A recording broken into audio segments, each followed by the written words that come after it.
Let me show you how to transfer photos from your old iPhone to your new iPhone. There are a few options whether you want to transfer all your photos or just some of them. I'll show you how to do it. Now, there are a couple different ways that we can do this. The first way is if we want to transfer all of the photos from your old iPhone.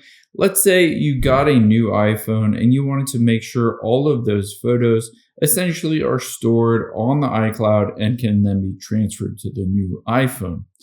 Essentially, what we're going to do is just go into the iCloud photos and make sure sync this iPhone is turned on.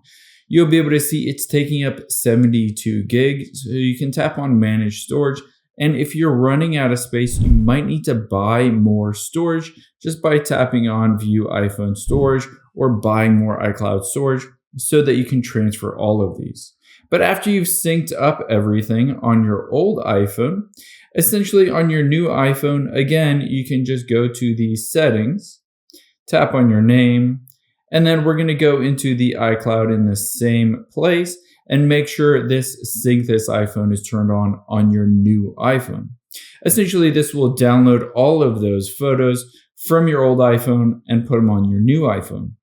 Now, let's say you want to just transfer some photos to your new iPhone.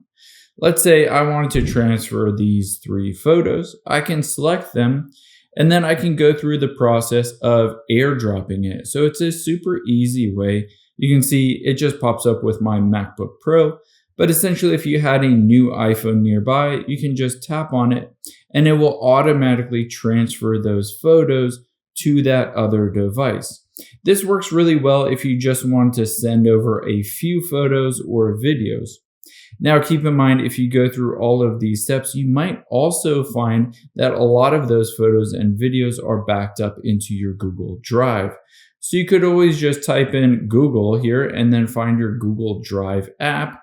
And from there, you can make sure you're signed in, everything's backed up on your old iPhone, and then sign in and back it all up and sync it on your new iPhone.